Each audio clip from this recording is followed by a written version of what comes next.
Welcome to the Watchman Privacy Podcast. I'm very pleased to be joined by Jayant Bhandari. He's a financial analyst, he's an investor, most famously, though, a powerful contrarian cultural observer.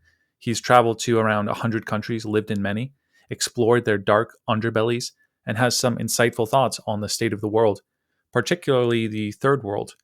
He's also a fearless speaker who refuses to be tamped down or compromise on telling things as he sees them. Jayant, welcome to the show. How are you doing? Thanks for having me, Gabriel. I'm very well. How are you? I'm doing all right. My goal in this conversation is to have Mr. Bhandari explain to you all, who I know are internationally minded and attuned to the important philosophical underpinnings of society, how he sees the world from his contrarian perspective. It's unlikely you'll get through this episode without taking offense to something, so buckle up, Buttercup, and enjoy the insight he offers about how understanding cultures is more important than understanding politics and anything else. I want to start with your kind of foundational ideas. You talk a lot about third world countries and you use that term. Most other people talk about developing countries. They show statistics about how Africa, South America, and India, after horrific colonization that has stunted their growth, are finally increasing their GDP and quickly rising up as opportunities finally arrive to them. What do you see as you look at these parts of the world, which, by the way, represent the vast majority of the world? So, Gabriel, the usage of the word developing is an uneducated usage. You are presuming that these are developing countries. Now, there is no evidence that these are developing countries, and in fact, the all evidence points to they being undeveloping countries. The other thing is that there is a lot of blame that has gone to colonization, as if the other sides were all saints. The reality is that the natives of sub Saharan Africa, the Indian subcontinent, or Aborigines in Australia, or the natives of Americas were had brutal past, and their brutalities were far worse than those of Europeans, because Europeans were far more civilized than these natives were. The truth is that the third world countries should be called third world countries because they have failed to benefit from all the technological, cultural, philosophical benefits that Europeans gave to the third world people. What happened was that when Europeans pulled out of the third world countries in the 40s, 1940s, starting from 1940s, what happened was that virtually every third world country started to deteriorate rapidly. They all became tyrannical dictatorship. And you can go country after country, and exactly the same thing happened. The only exceptions were probably Singapore and Malaysia. And maybe there were a couple of small exceptions for a while.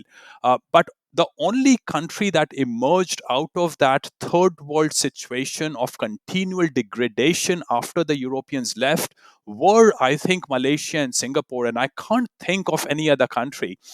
Now, these countries continued to worsen politically, socially, and culturally and morally. Worst of all, they even failed to keep pace in terms of economic growth with the European countries. Now, something changed in the 1980s, and what changed in the 1980s was that the economic growth of the third world started to pick up, and it actually, in percentage term, started to exceed that of European countries. Now, you are comparing elephants with ants here, so you should not be comparing. But let's assume we can do make this comparison because World Bank and IMF erroneously make that comparison. The third world countries started to have a good growth, particularly between, let's say, 1995 and 2005, that 10-year time period when growth rate were exceedingly good for the third world countries. But then the reality is that you have to understand the underpinnings of that growth. That growth did not happen because these third world countries suddenly got energized or suddenly changed culturally. What actually happened was that in late 80s, a new gift arrived in the third world from Europe and the US. That gift was internet technology. And internet technology enabled back offices to come up in several countries. And that enabled a huge amount of flow of economic benefits into the third world. At the same time, China started to grow very rapidly. And this is the only third world country that has the potential to become a first world country. It is already a second world country, and the only third world country that has managed to become a second world country. Now, China is started to consume a massive amount of resources, so much of resources that China today consumes about 50% of or more of virtually every commodity we have on the planet. And this consumption by China enabled economic growth of, let's say, sub-Saharan Africa or Latin America. But that does not mean, or if you think through this thing, it does not mean that something inherently changed in the third world countries. And in fact, if you look closely, starting from 2005 or particularly from 2010, economic growth of the third world is started to stagnate. So for the last 10 years, the economic growth of the third world hasn't really happened, except in China, of course, because China has the potential to become a first world country.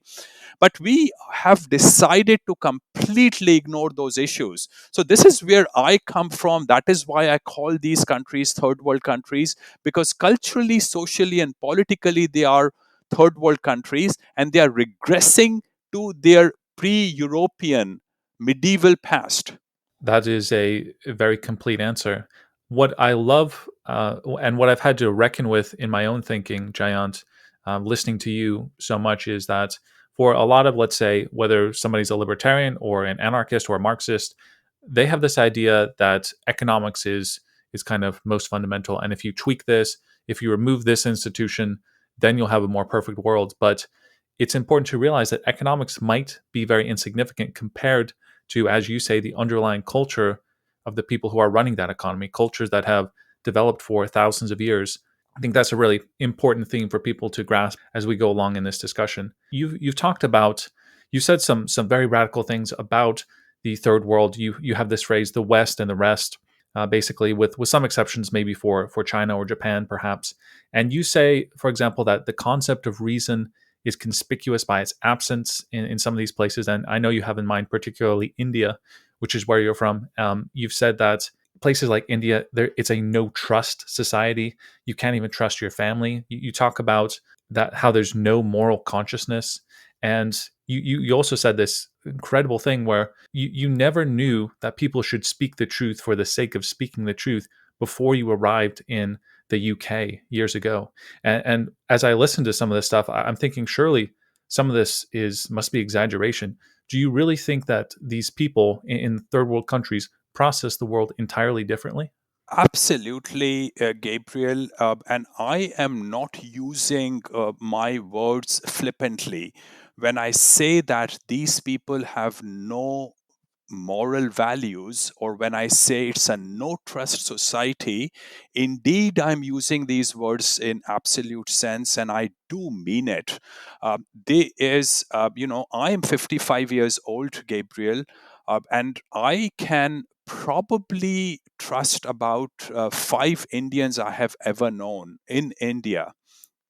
Now, I can tell you that in about a day's time, I can meet five people in Canada who I can trust.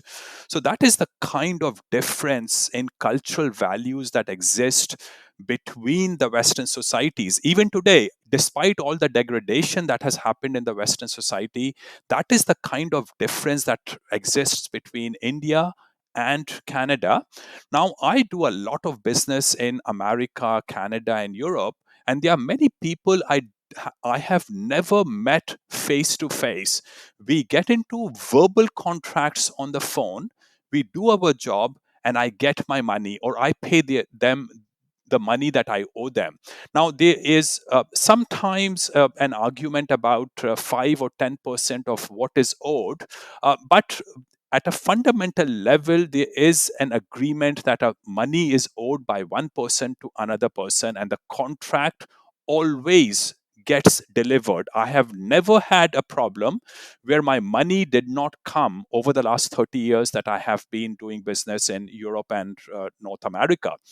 Now, in India, you can be absolutely sure that 99% of the times you have to run around, uh, chase those people down, and still your money is unlikely to come.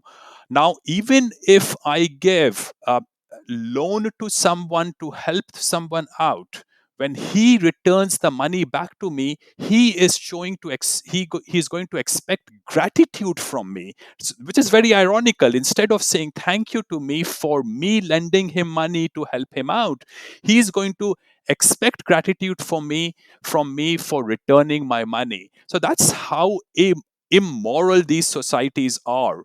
Um, you can't trust your own families. Your friends are basically, your relationships are based on expediency. It's about relationships are based on material benefits.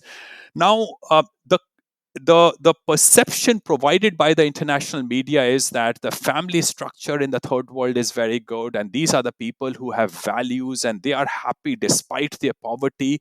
Now, if you think about these things, you realize that there's so much contradiction about it. If they're really happy, why is God not helping them out? Why are they so much in wretchedness and drudgery?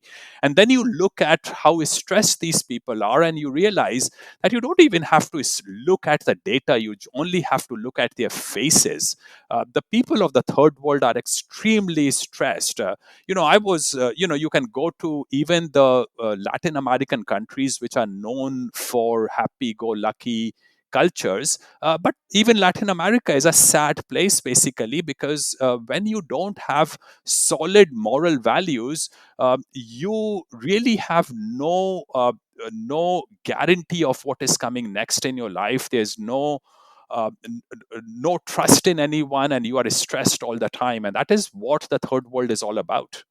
That's going to come as a wake up call to a lot of people. And if you want to get some kind of points of evidence for what Jayant is saying, he has a Twitter profile. We'll have a link in the description, and he regularly shows videos and details a lot of this stuff. And on that topic, Jayant, a lot of people have this idea about India. It's, as we said, an emerging economy. It's full of meditating people, gurus.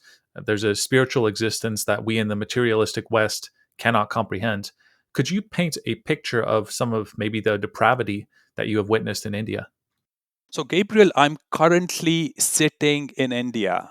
I've been visiting India quite a bit over the last few years for several reasons.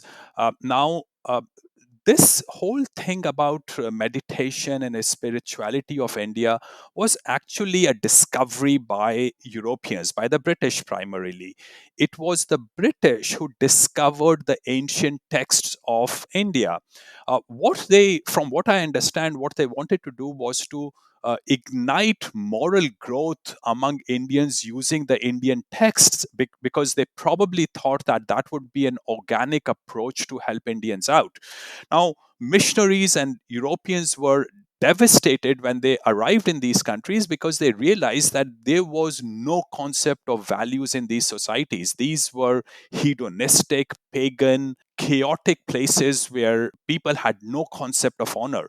And that continues to be the fact, Gabriel. This society has absolutely no honor. You can go to any random government office in India, and what you see is people begging with folded hands, often kneeling on the ground, begging the officers to get their work done, something that rightfully belongs to these people. If you go during the first 2 or 3 days of every month to a bank, you will often find long lineups of very old people in their 70s and 80s sitting on the floor, because their pension of about $3 or $5 would not be easily accessible to them, and they have to beg to get that kind of money.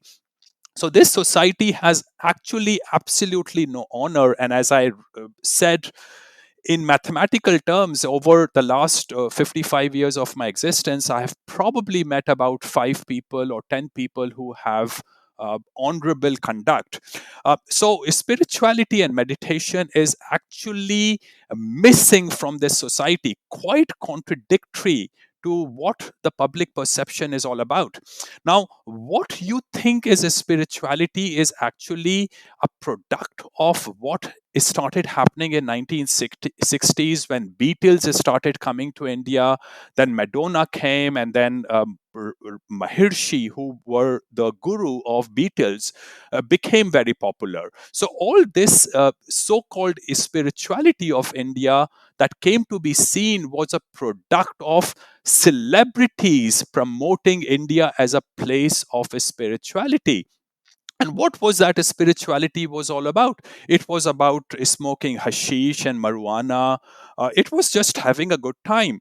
Now, Gabriel, I'm sure you go to have fun, you go to a pub and you have 2 drinks and you feel cathartic. But what you feel at that time is catharsis. It is not an spiritual feeling.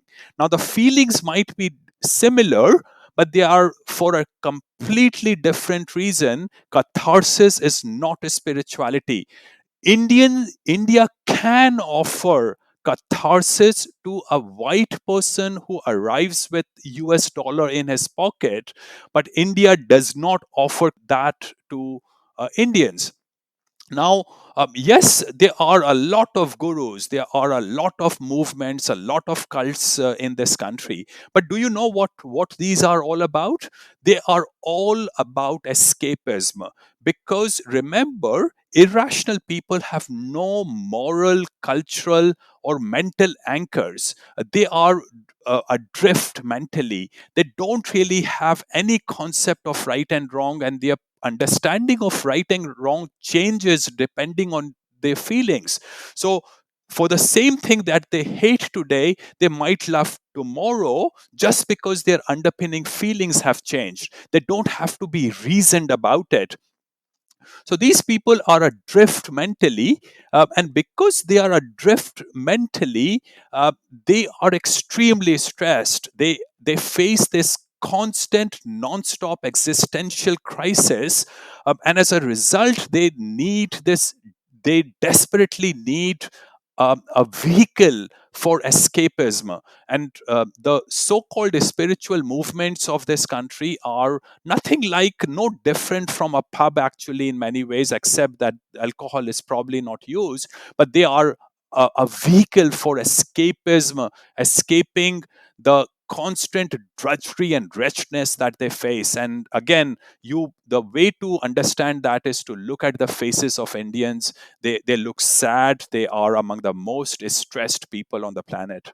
And again, I would encourage the listeners, if you want to kind of follow up on what he's saying here, check out Jayant's Twitter page where he documents a lot of these random acts of violence and just overall wretchedness in India. These are things that you don't really often see. Jayant, I sat next to a woman on a plane who was of Indian descent and had US and Canadian citizenship. And she was so happy that the first UK prime minister was selected who is a practicing Hindu and foreign born. He's of Indian descent and came from an Indian pharmaceutical family living in Africa. Were you similarly excited that someone like this could rise to the heights of prime ministership in a place like the UK? Well, this is a sad thing and a good thing in a way. The good thing is that the Western people are so open minded about these issues. They don't really judge people on the basis of their race or sex. Now, the West is not a perfect place, but it is so good that a lot of people like me who arrived in the West completely broke were able to rise up in life just through our hard work, rather than because of despite the fact that we were not the natives of these countries, we did not speak the language properly, we did not really understand the culture properly, but Western people still gave people like me opportunities to rise up. Now, what is there to be proud about there? Should I be proud about the Western culture there, or should I be proud about the people I had to leave because they were so tyrannical in the society and the hellhole that I grew up in, the India? So, what is this Indian woman so proud about? If she was expressing pride about the Western culture, thanks to her, I admire her for doing the right thing. But if she was proud because of the Indian heritage of the UK Prime Minister, she is obnoxious, she is ungrateful, she is thankless in her thinking.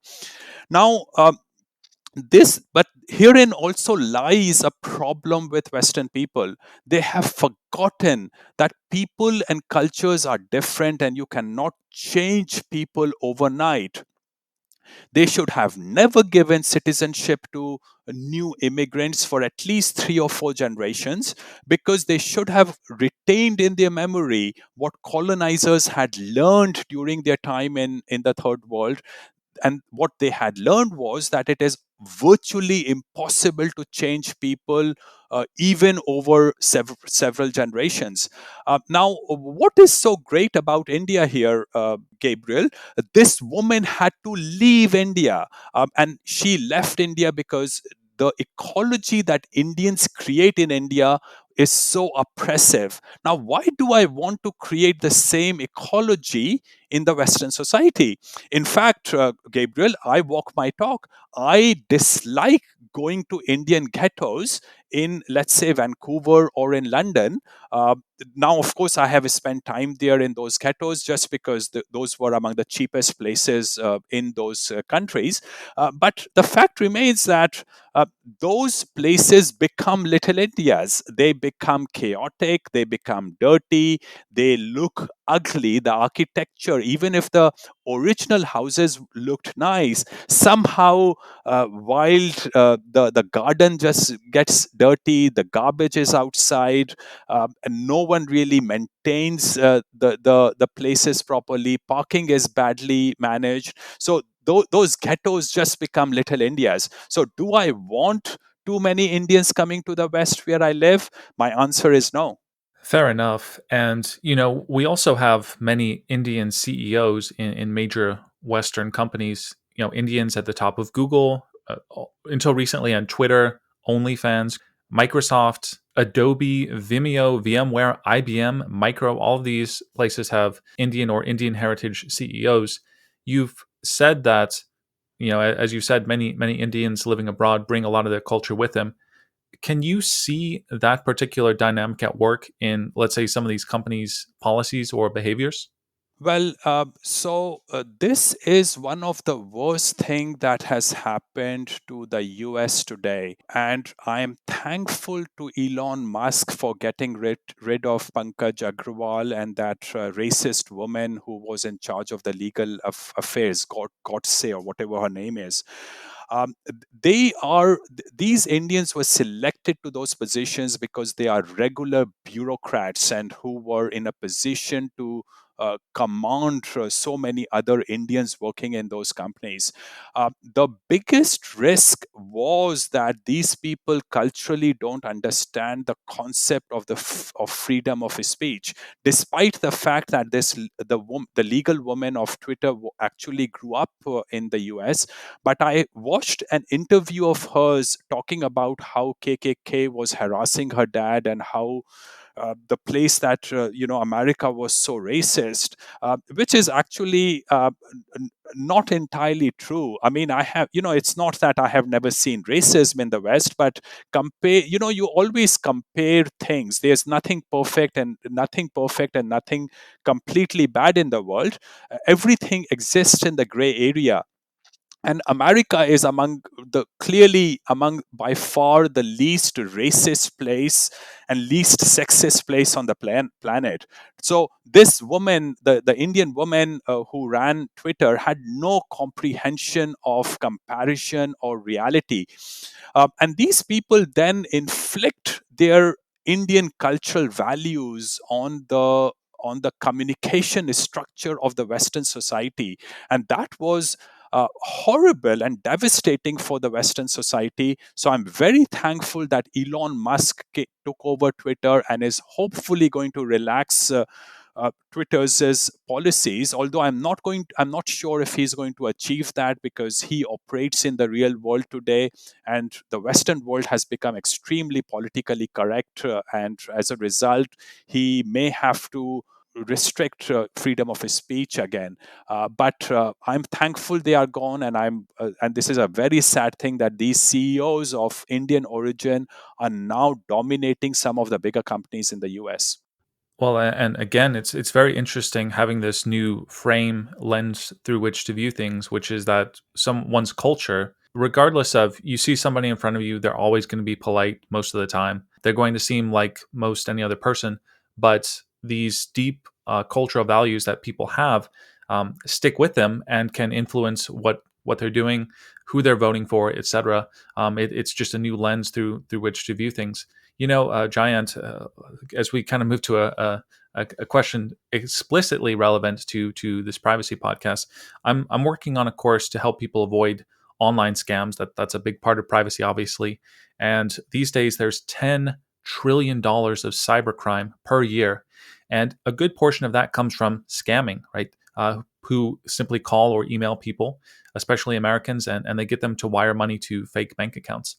And it's no it's pretty obvious to most people that a lot of the scamming comes from India. And you can watch YouTube videos where they go undercover and they find these places, and it's amazing because these look like fully legitimate businesses. You have the owners come in and they're dressed well. There's dozens of employees, and they're waking up every day trying to take money from some poor grandma in Iowa, like steal from them. And I watch these. I'm sure a lot of people do, and say, like, how could they live with themselves doing something like that? I'm curious what you know about these industries, and what do you make of that? So this is Gabriel, interesting. A lot of these call centers that do all these scams are used to be back offices of companies in the US at one point of time.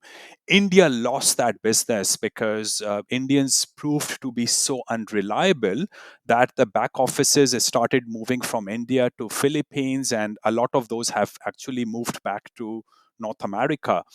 Now, and the reason is that Indians have no work culture. There's no concept of honor and no work culture. Now, these back offices then graduated into scam centers, and these scamming people proliferate in the country. And remember, as I said, because this is an amoral society, they don't have the concept of social opprobrium. If you are doing something wrong, the society does not have any views against it. In fact, the society will praise you for scamming other people and you being able to get away with that. So, because they don't really have any moral anchors, so there's no social opprobrium. And the reason these people get to live with that is because they have no moral consciousness. Now, Gabriel, what happens is that those people, whether they are atheist or communist or liberals or woke or Christians, because they grew up in an ecology of 10 commandments, they think that these 10 commandments are just a part of nature. The reality is that that isn't the case. People who did not grow up in that ecology don't really have any moral consciousness, and because of that lack of moral consciousness, or actually I should say absence of moral consciousness, they don't really have this a weighing machine to see whether something is right or something is wrong. So they don't feel bad about doing anything wrong, because there's no concept of wrong in their minds. Now, the only thing that they worry about is that they don't want to end up in prison. Now, you might ask me, well, how did this prison and judicial system come into existence in the country when the country has no moral consciousness? And then you can really go back to what the British did to this country, what the French and Portuguese did to India. They set up institutions for implementing the rule of law. But as I correctly said earlier, that British have been gone for about 75 years, and now those positions of in judiciary and the policing has been taken over by Indians, and all you now have to do is to go and bribe the judge and bribe the police officer. Hey, Gabriel, I have bribed judges and police officials over the last 1 year, 1.5 years in India. I'm currently in India, as I say. Nothing, not even a leaf moves in this country without bribes. Bribes is a fundamental lubricant in this country. It's not just those scamming centers. This is a country of corruption and venality. Everything happens because of bribes and corruption. And in fact, every ritual that you do in a temple is about bribing the god. Bribing and scamming is a fundamental part of this country. The concept of speaking the truth does not exist in this country. And that is why you rightly said in the beginning that when I arrived in the UK at the age of 24 or 26, it took me about 3 to 6 months to started to realize that those people, the British people, were speaking the truth for the sake of speaking the truth. And it was an absolute shock to me that people were doing that. This is fascinating stuff. A lot of new information to sort through. We'll get off India in a second, but I've heard someone else speak similarly to you, Giant, kind of in passing. There's this fantastic book by this guy named Merrick. It's called "Chasing Black Unicorns: How Building the Amazon of Africa Put Me on Interpol's Most Wanted List." And it's this great story of this Polish guy who goes to Africa and starts up this amazing online business. And what happens is he gets arrested by Interpol, and he's kind of describing the story. And in Africa, which is Nigeria is the second most corrupt country I think in the world. The joke is that it would be the first, but they bribed the the people ranking. But one of the business people who was competing with him bribed the local police office to report him to Interpol. And interestingly enough, he says that this business person was an Indian guy, and he has this kind of throwaway line where he says that the most dangerous, amoral people that I've ever come across in the world are Indian business people abroad, which kind of shocked me. But I'm guessing maybe that wouldn't shock you as much. Oh, not at all. Using the word business is actually proper in the Indian scenario. When you use the word business, you're talking about creating wealth or creating products or creating services for your clients. That's not how an Indian businessman thinks. People in India think in terms of how they can transfer money from the wallet of the other person to their own pockets, either by hook or by crook. The concept of moral values or the concept of providing services or product does not exist in their mind. Now, that might be a secondary consequence. I'm using an extremely good internet connection to talk with you, Gabriel, and it works very well. But the company that provides the internet connection is not interested in providing me services. It is still trying to scam me in many ways it can. So the fact that I do get the product is not really the main part of their goal. And corruption is so prevalent in this country, Gabriel, that for something that I have been working on, and that project is now over, close to over. I have met among the very top officials to the very bottom, and every time there are two questions asked: what are your connections, and how much bribe is going to get paid? So that is how Indians think. They don't think in terms of providing services, and they will bribe officials not only for what they rightly deserve, but they will also bribe to harm other people, and they feel proud about doing that.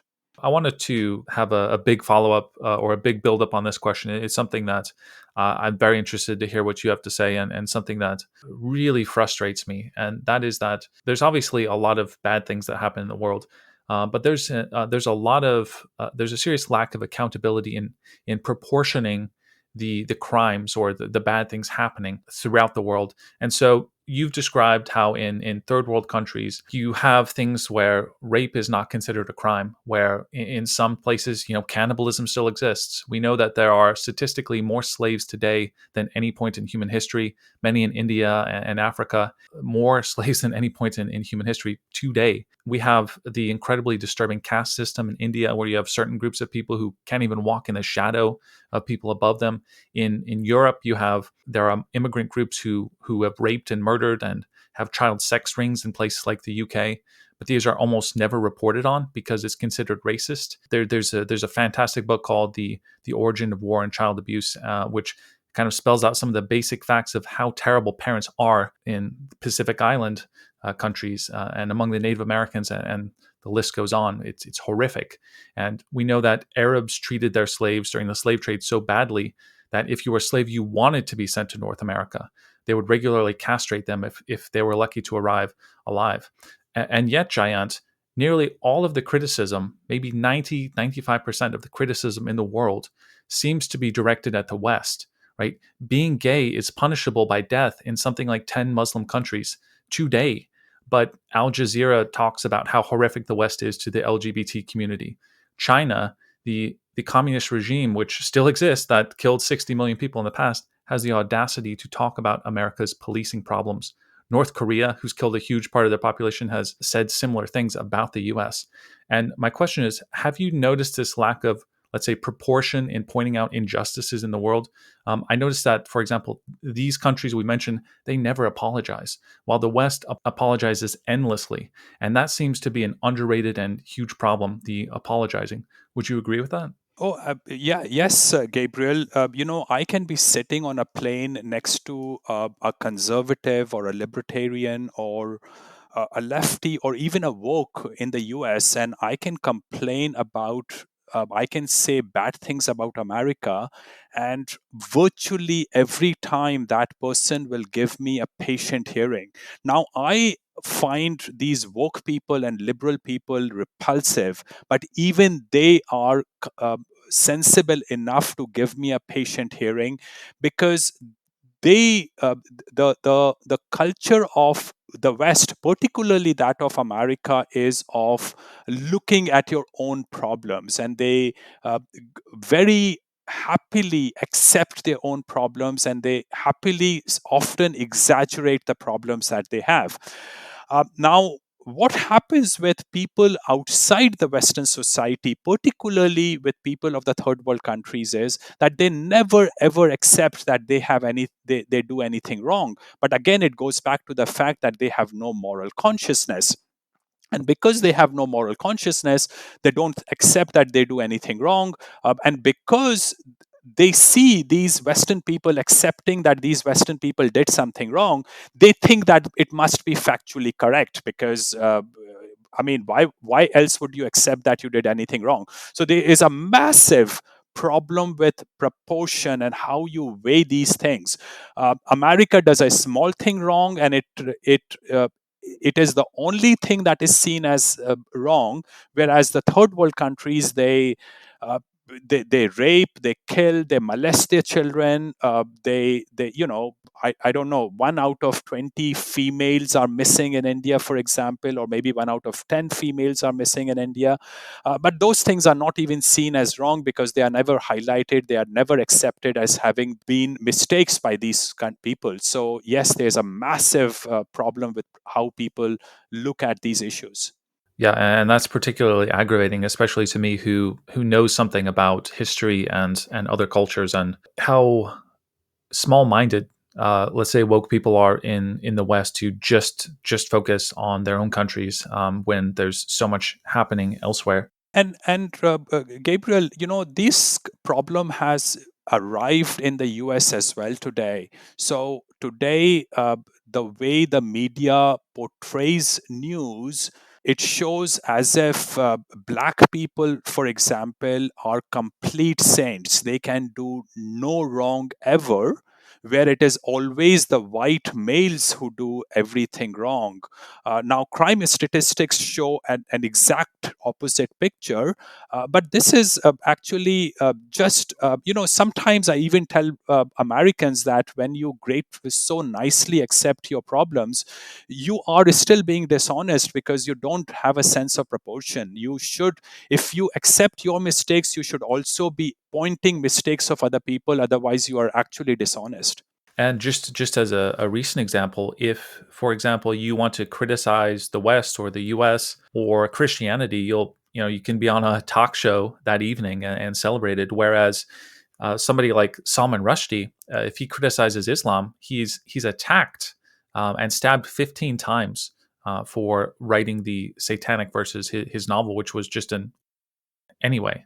We don't have to get into that. It's astonishing. I want to come back to the topic of privacy, Giant. Do you think privacy is a Western value, and how do people in third world countries care about their privacy? Maybe you could give an example or two. In a third world country, people have no inhibitions about asking, let's say, for your salary within a first few minutes of starting to starting talking with you. They want to run my life all the time. That is exactly that is one of the bigger reasons why I left this country. There's no private space. There is constant noise everywhere. Pollution is horrendous everywhere because no one cares about other people. And these all things come down to your privacy and your sovereignty. They don't respect your privacy and sovereignty.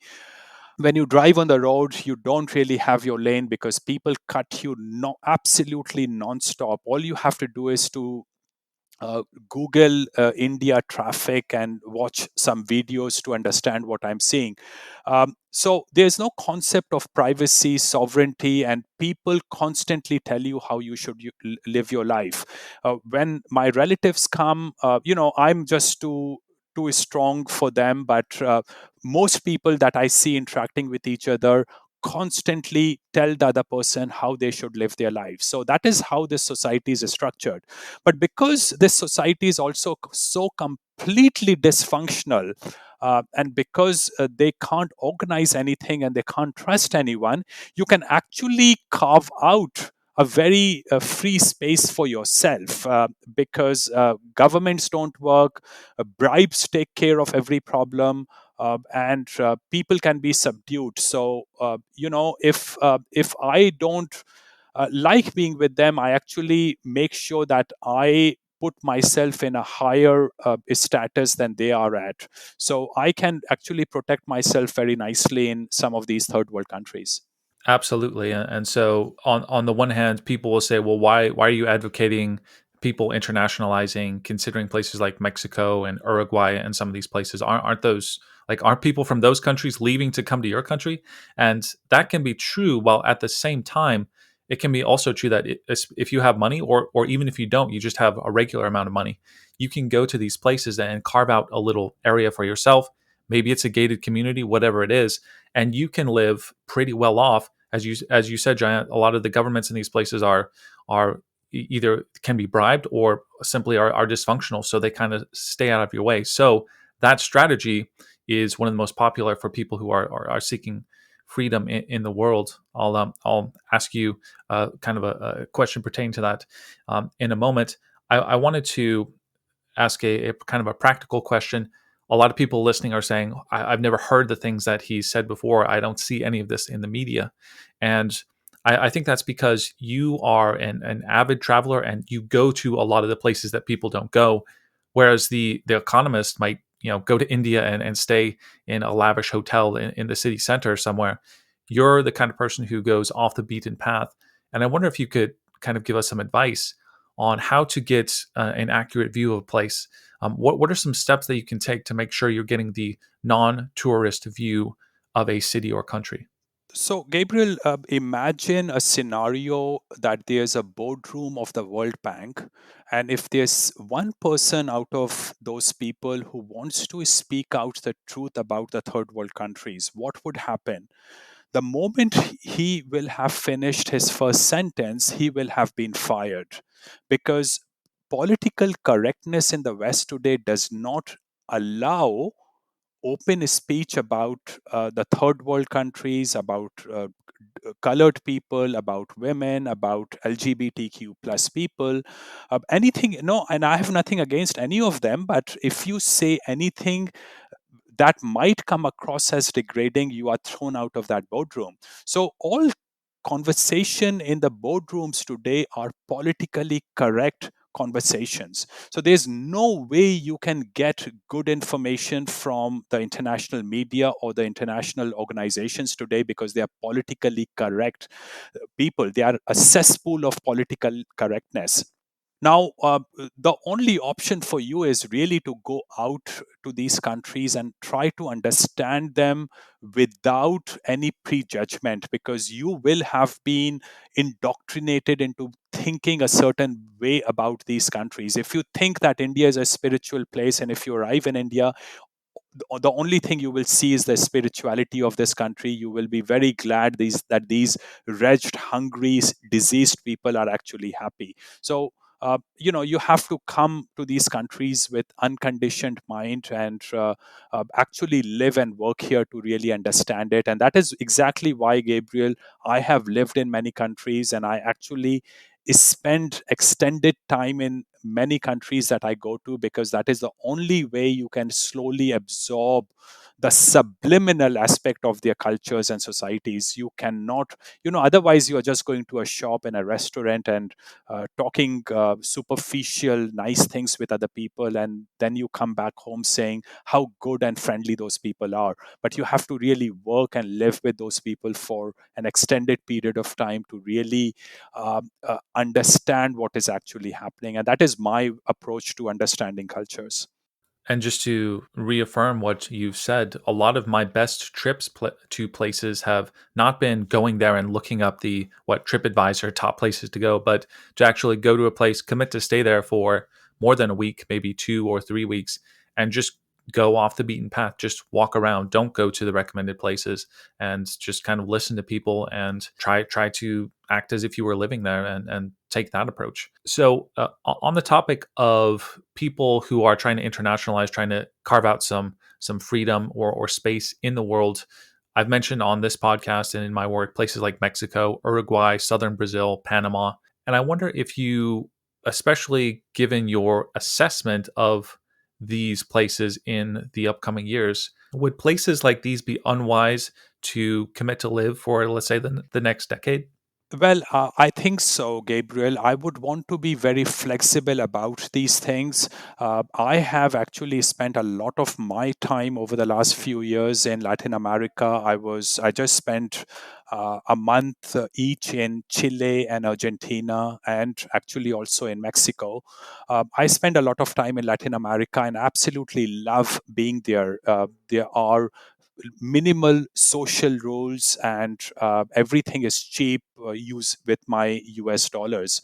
So I enjoy being there, but I still want to keep my wealth outside Latin America. The problem with Latin America today is that institutional structure is rapidly moving towards the left, and in fact, it's becoming very woke very rapidly.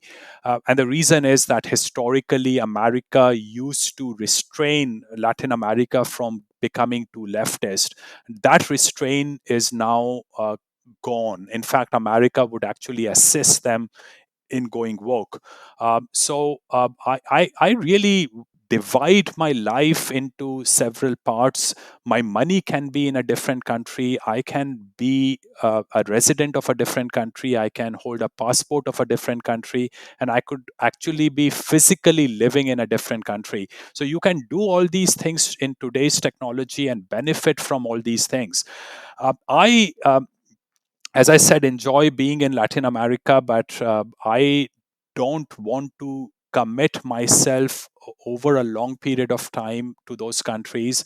My Latin American friends tell me that even Uruguay and southern Brazil, which was supposed to be among the nicest parts of Latin America, have started to have increasing crime, again, because of dysfunctionalities of those governments, and because America is no longer in a position to keep wokeness and leftism from increasing in those countries. So I have to be very careful.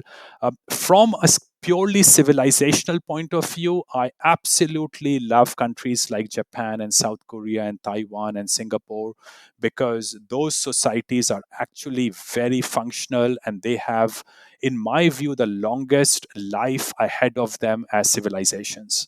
And it certainly doesn't make sense to commit to any place when you could be in many places and just kind of read the tea leaves and see what direction the winds of that culture are going. And of course, travel to any place first before you even consider that. There's one thing there though, Gabriel, which I have missed out on, is having a community of like-minded people. So I sometimes wish I had been born in Midwest rural part of America, where I would have had a religious, morally rooted community to grow up in. If I had become friends and partners with those people, and I don't have that, unfortunately. Although since I have become aware of that, I have started to form my own communities on internet, using Zoom or Microsoft Team. Otherwise, apart from that, I completely agree with you. Seek out places that offer you what you are looking for in life. For sure. And maybe what you hear when listening to this episode is, well, living in rural America is not the bad place that the media portrays it to be. Maybe that's a good play in the short term anyway. I know you have some doubts about various countries' future. I do want to talk about a go back to India real quick, because there's a very interesting story about the war on cash, and this is a story that we bring out now and then. So I want to talk about the government of India that announced the demonetization of all 500 and 1,000 rupee banknotes in November of 2016. And this is a kind of a touchstone for people worried about the fiat currency scam and the war on cash. It's hard to say when your money is changing. And I want to ask you, what were your observations of that disturbing overnight event? Yeah, the Indian Prime Minister is a sadist. He's a narcissist, and I might add, he is quite stupid. The people he has surrounded himself are yes men, and they don't really have any thinking of their own. And this is easy to understand, because they got elevated into positions of power by the Indian masses who are tribal, who are irrational, who are uneducated, and who are immoral and amoral. So when you have that kind of ingredients, what you have as rulers can easily be defined and understood. Indian Prime Minister Narendra Modi has a habit of coming on television at 8 p.m. in the night and announcing grand schemes that look very attractive to the emotionally charged Indian so called educated middle class. This is the irony of getting educated. You actually get very separated from realities of life. So, education is actually uneducation in many most ways for people like these, unless you are also anchored to critical thinking. So Indian middle class is in awe of the Indian Prime Minister, because he's encouraging xenophobia among Indians, he's encouraging Hindu fanaticism among Indians, and he talks about these grand plans, um, which excite this Indian middle class, who is always looking for a nanny to help them out of their stress in life. This is what Indian Prime Minister did in terms of demonetization. He announced demonetization of 500 rupee note and 1000 rupee note in November 2016. I was actually in India that time. There were massive lineups all across the country, outside every single bank, for and of people desperate to convert their cash into into legal currency. Now, because those were long lineups, these 70, 80-year-old people died lining up trying to get to the bank counters. Hundreds of people died in the process. Hundreds and thousands, probably millions of people lost their money because they never found out about it. They could not get to a bank branch. Remember, a bank branch could be very far away from a tribal part of the country. So this just didn't make any sense. And at the very end, Gabriel, two things happened. Indian banking system got more cash deposited than there was cash in circulation. I'll let you do the math on this. They got more cash deposited than there was cash into circulation, which means, Gabriel, if you fail to do the math, they even helped launder the counterfeit currency into the system. And a lot of people lost their money at the same time. So this was one thing that happened. And today, Gabriel, there's more cash in the market than there was in November 2016. And this is the irony of this demonetization. There's more cash in the market today. The expectation of government officials for bribes is much higher today than there ever was. I mean, these government officials, a local policeman, does not accept a $50, $10 bribes anymore. He wants bribes in thousands of dollars. So that's the kind of expectations that these morons, these criminally minded, slimy people have today. And every single of them, nothing. If you get raped, Gabriel, I'll guarantee you your case will not get registered unless you pay a bribe to the police. Now, your case must be registered according to the law, but the policeman will not even hear the word rape when you tell the policeman that you got raped. So if he doesn't hear it, how will he write that report of yours? So that's how common corruption is today. So you walk around with bundles of cash, bribing these officials today. So Narendra Modi got rid of nothing. He actually enabled higher corruption because he did not restrain bureaucrats from collecting more bribes. So this demonetization was one big, huge drama to please the TV watching, tired middle class people who think, who live in this dream world. Remember, they have been educated in abstract things, disconnected from the reality, so it's easy for them to live virtually through their dreams, and they watch these things and they feel very proud, and that's what Narendra Modi caters to. The most frightening sentence in the English language: I'm from the government and I'm here to help, as has been said. Um, Jayant, I wanted to pivot a little bit here to Africa and a specific question of Africa. I've heard stories of China setting up shop in various places in Africa, in some cases building airports adjacent to African airports, and otherwise they almost seem to have plans to kind of take over parts of Africa. What have you noticed about the Chinese interest in Africa? I have been to many, many places in Africa which now only have Chinese signs, sometimes on the roads and sometimes on the shops. Chinese have become very dominant in many parts of Africa. Now, so Chinese have certainly try to acquire more and more resources there. They do business in Africa. But from a Western perspective, Gabriel, it is very easy to find flaws among Chinese. Remember, why do Chinese have to send Chinese to build roads in Africa? Why did British had to send hundreds of thousands of Indians from India, from the state of Gujarat to Kenya and Uganda to work in those countries as indentured workers, or to the Caribbeans? And we really have to understand why that happened. Were British those times trying to get rid of Indians? No, they didn't really want to spend all that money transporting Indians to Africa. Are Chinese so nationalistic that they would want to send plane loads of Chinese to Africa to work on roads, something that you think people should be easily trained for? The reality is very different, Gabriel. The problem is is a horrible work culture in Africa, or the lack of work culture in sub-Saharan Africa.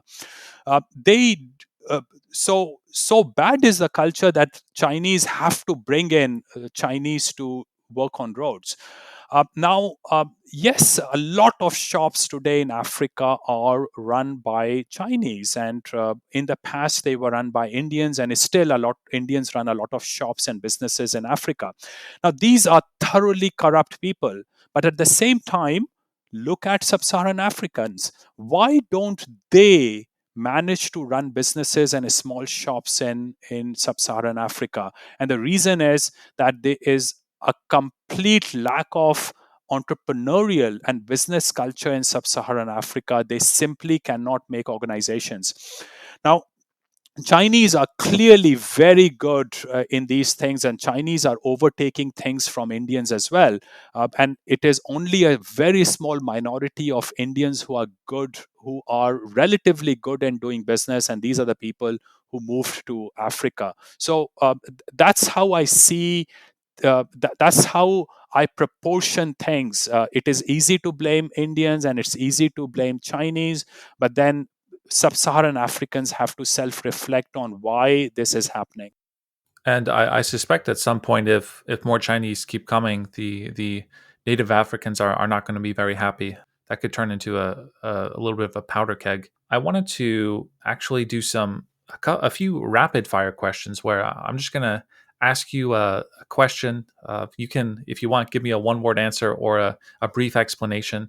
And first question is, what's a country that you're most bullish on for the next 10 years? Japan and Singapore. If you could press a button and have Africa and India colonized again by Europeans as Europeans were in the past, would you do it? Absolutely.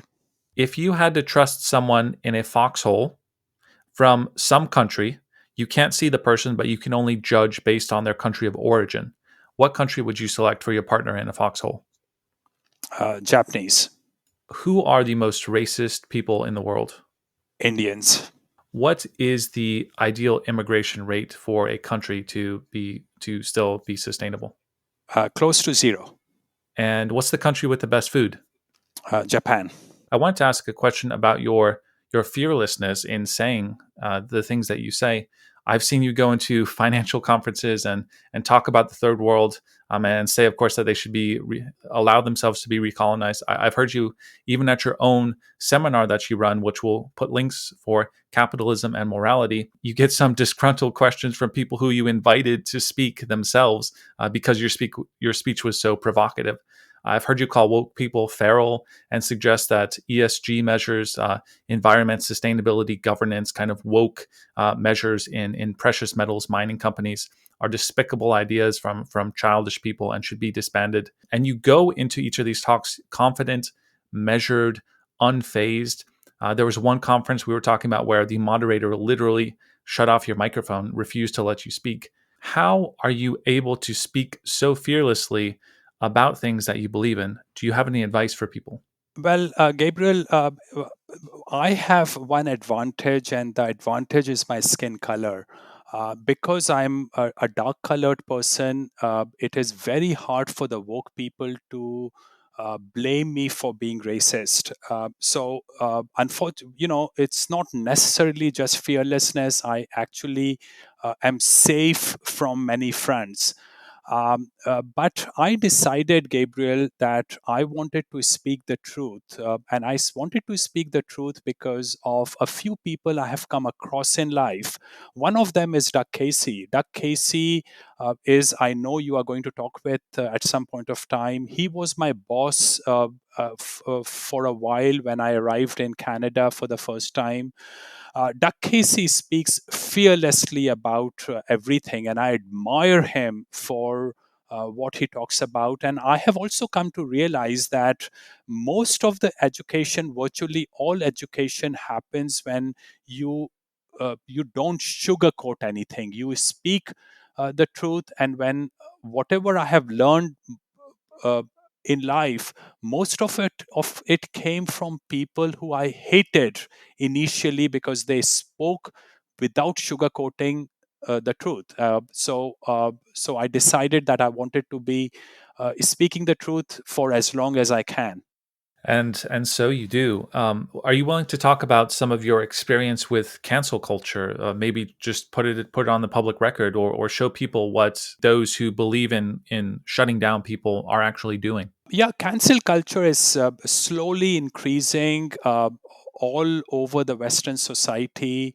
I have heard murmurs of people trying to cancel my seminar, the seminar that I run in Vancouver called Capitalism and Morality. But these woke people never found the courage in themselves to organize and group together and come and protest and shout outside my seminar. So far, they have failed to cancel my seminar.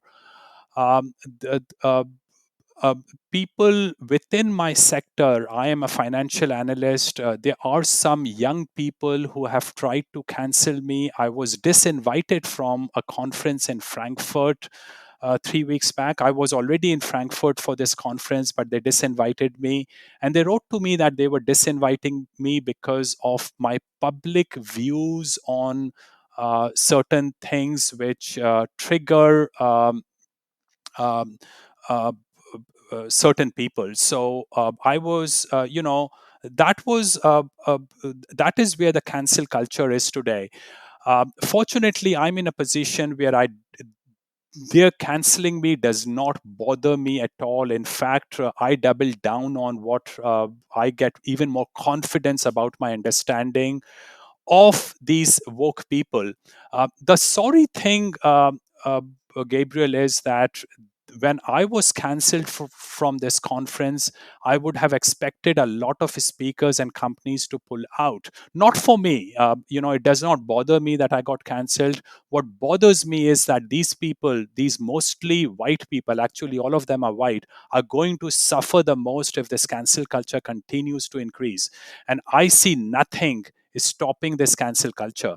Now, cancel culture woke people are actually a very small minority. They are a very small minority of absolutely crazy, mentally strange people who have no understanding of the realities of life because they have always grown up in existed in urban environments of the Western society.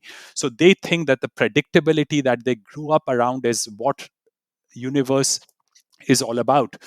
But because there's only a small minority that is woke people, it is easy to resist. But somehow, because of political correctness, the people who don't like cancel culture do not speak up against it.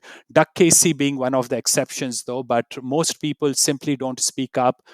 They side with me, but they don't speak up. And that is a very sorry thing because eventually the cancel culture will go after them as well. Absolutely. These are notes to take to heart. And Jayant, but I do want to ask if there's a topic that you think the audience would be interested in hearing that we didn't cover. Well, I think the one thing that we covered is about the woke people, and I hate to see the woke people taking over the command and leadership positions in the Western society. And I see nothing is stopping that, and that makes me very sad. I admire countries like Japan and South Korea and Singapore, and I admire them mostly because they copied the good values of the Western society about 200 years back, and they have retained those good values in their cultures. I just hope that somehow the Western society finds a way to bring back its values, because Western civilization has been the only civilization. Other societies are not civilizations, they are animalistic, of course, except for East Asians who copied Western civilizations and adapted them for their environment. But I hope Western people somehow wake up to what is actually happening. Excellent. And unfortunately, we didn't talk about one your main occupation, which is as a financial analyst, evaluating gold mining companies, which I know is something that interests the audience. There's not enough time in the day, and I wanted to ask you the cultural questions this time around. Could you tell people if they want to follow you, support you, they've never encountered you or these ideas before, and they've got to have more? Where would you direct them? Of course, we'll have links in the description. Oh, they can go to my website, which is jayantbhandari.com, and everything I do goes on that website. I also write a free newsletter about my thoughts about investing, and of course, I invest in Latin America, I invest in Africa, I invest in North America, I invest in China and Japan. And despite even in countries that I don't like, because if I get good value, I'm more than happy to invest in those countries. So that's what I do. Everything is on my website. Perfect. Jayant Bhandari, thank you so much for being on the podcast. Gabriel, thank you very much for the opportunity.